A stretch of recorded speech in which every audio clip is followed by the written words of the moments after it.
Assalamualaikum warahmatullahi wabarakatuh.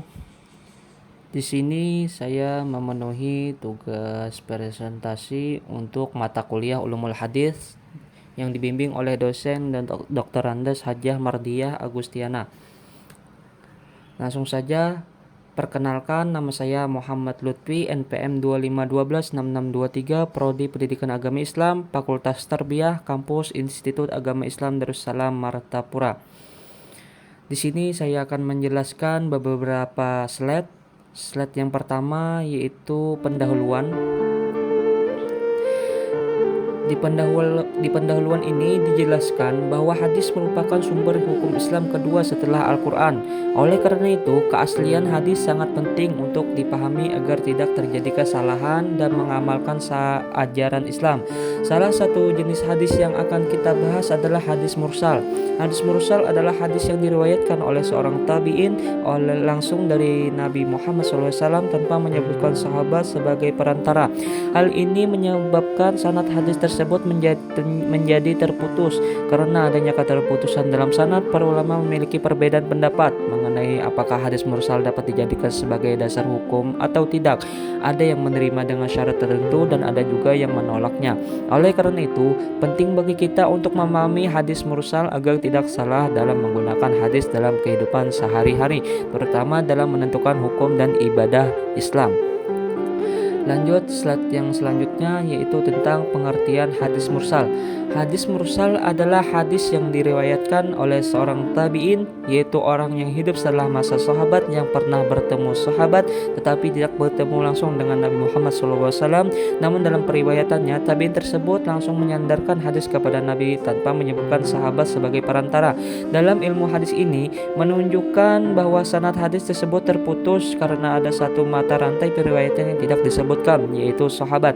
Akibat adanya keterputusan ini, hadis mursal menjadi perdebatan di kalangan ulama. Sebagian ulama menerima hadis mursal dengan syarat tertentu, misalnya jika diperkuat oleh riwayat lain. Namun sebagian ulama lainnya menolak hadis mursal karena dianggap belum memenuhi syarat sebagai hadis yang kuat atau sahih.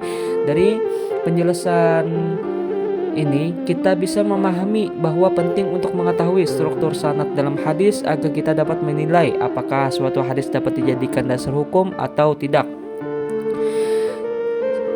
Slide yang selanjutnya yaitu jenis-jenis hadis. Yang pertama adalah mursal tabi'i. Ini adalah hadis yang diriwayatkan oleh seorang tabi'in langsung dari Nabi Muhammad SAW tanpa menyebutkan sahabat. Ini adalah bentuk hadis mursal yang paling umum. Yang kedua adalah mursal sahabi. Dalam hal ini di hadis diriwayatkan oleh sahabat tetapi sebenarnya ia tidak langsung mendengar dari Nabi, misalnya karena saat itu ia masih kecil atau mendapatkan hadis melalui sahabat lain namun tidak menyebutkan perantaranya. Yang ketiga adalah mursal khafi atau tersembunyi. Jenis ini lebih sulit dikenali karena secara zahir terlihat sanadnya bersambung tetapi sebenarnya ada keterputusan yang tersembunyi di dalamnya. Dari ketiga jenis hadis ini kita bisa memahami bahwa tidak semua keterputusan sanad terlihat jelas. Oleh karena itu diperlukan ketelitian dalam ilmu hadis untuk menilai keabsahan suatu riwayat. Slide yang selanjutnya yaitu tentang contoh hadis mursal. Contoh yang pertama dari seorang tabi'in yang terkenal yaitu dari Hasan Basri. Beliau berkata bahwa Rasulullah SAW bersabda, "Barang siapa yang menipu maka ia bukan termasuk golongan kami." Namun Hasan al-Basri tidak menyebutkan sahabat dari siapa ia mendengar hadis tersebut. Inilah yang menjadikannya sebagai hadis mursal. Contoh yang kedua yaitu berasal dari tabi'in lain yaitu Ibrahim an-Nakhi. Ia meriwayatkan bahwa Rasulullah SAW bersabda tentang jual beli, yaitu bahwa dua orang yang bertransaksi memiliki hak memilih selama mereka belum berpisah. Sama seperti contoh yang pertama, beliau juga tidak menyebutkan sebagai perantara sehingga hadis ini termasuk hadis mursal. Dari kedua contoh ini kita bisa melihat ciri utama hadis mursal yaitu adanya tabi'in yang langsung meriwayatkan dari Nabi tanpa menyebut sahabat. Hal inilah yang menyebabkan sanadnya terputus. Dengan memahami contoh ini kita jadi lebih mudah mengenali hadis mursal dalam kajian ilmu hadis.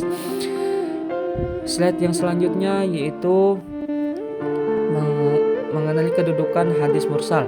Hadis mursal adalah hadis yang sanadnya terputus pada bagian sahabat karena seorang tabi'in meriwayatkan langsung dari Nabi Muhammad SAW. Karena adanya keterputusan ini, secara umum hadis mursal tidak termasuk hadis sahih karena tidak memenuhi syarat sanad yang bersambung.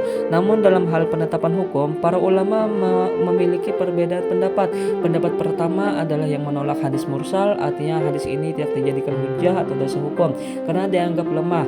Pendapat keduanya adalah yang menerima hadis mursal sebagai hujah. Biasanya ini dianut oleh sebagian ulama seperti Imam Malik dan Imam Abu Hanifah dengan pertimbangan tertentu. Pendapat ketiga adalah pendapat pertengahan, yaitu menerima hadis mursal dengan syarat-syarat tertentu. Misalnya jika ada hadis lain yang menguatkan atau perawinya terpercaya. Perbedaan pendapat ini menunjukkan bahwa para ulama sangat berhati-hati dalam menentukan apakah suatu hadis dapat dijadikan dasar hukum atau tidak. Dari sini kita belajar bahwa tidak semua hadis bisa langsung digunakan, tetapi perlu diteliti terlebih dahulu sanad dan kualitasnya. Slide yang terakhir yaitu kesimpulan.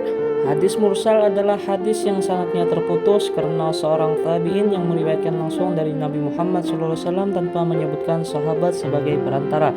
Karena adanya keterputusan sanad ini, hadis mursal tidak termasuk hadis yang sempurna dari segi keabsahan.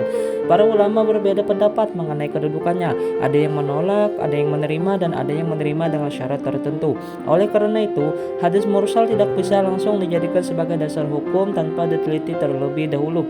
Dengan demikian, memahami hadis mursal sangat penting agar kita lebih hati-hati dalam menggunakan hadis sebagai pedoman dalam ajaran Islam. Sekian, terima kasih. Mohon maaf atas kekurangannya. Wassalamualaikum warahmatullahi wabarakatuh.